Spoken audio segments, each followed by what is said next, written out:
Hey guys, Kai here.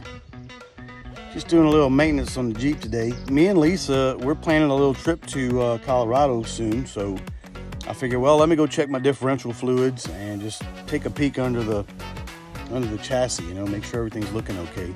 So anyway, I wanted to show you guys this. I'm a fairly new Jeep owner, less than a year. I haven't had any problems, but I wanted to show you guys something. Let me crawl underneath here. The spring has basically, see if I can catch that. The spring has come dislocated from the top section of where it's supposed to go.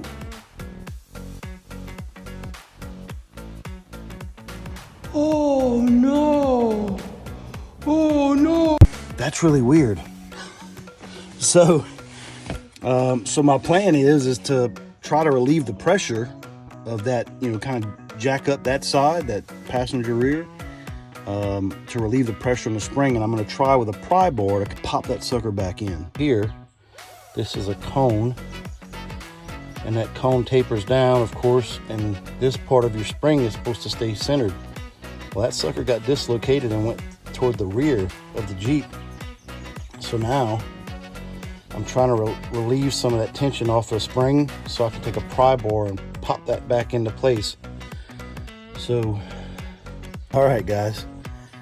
I was able to jack the Jeep up another couple inches, relieve some more pressure off of that spring. And now I pretty much got the tire where it's just now coming off the ground. Let's see if y'all can see that. Oh. Come on, baby. See it? Come on, baby. You see, I'm just trying to use that pry bar to push on them springs and put it back into location. I did it.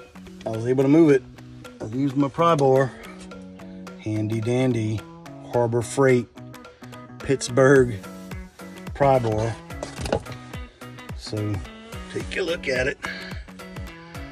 So you can see that spring was wedged way up in this corner against this plate, and I was able to pry and pry and pry that spring back over to where it belongs.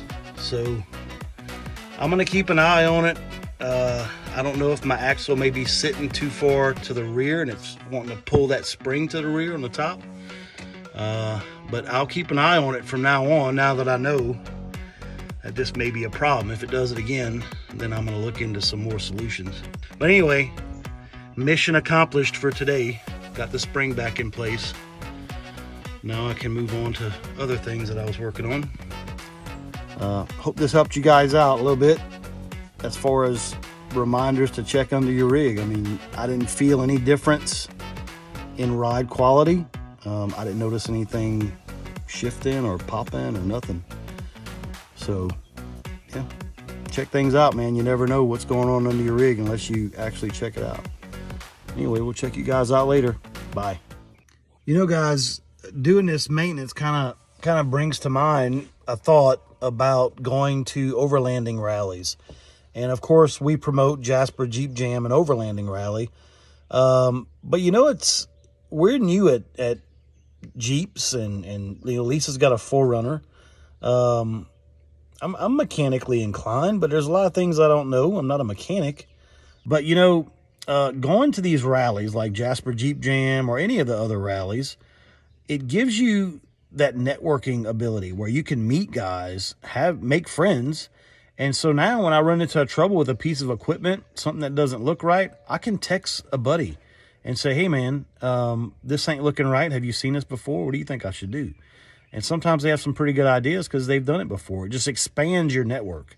And I think that's important with this overlanding community and going to these rallies, is that we now have some friends that we can shoot ideas off of and text and send pictures to and ask questions. So that's a thought. I like it.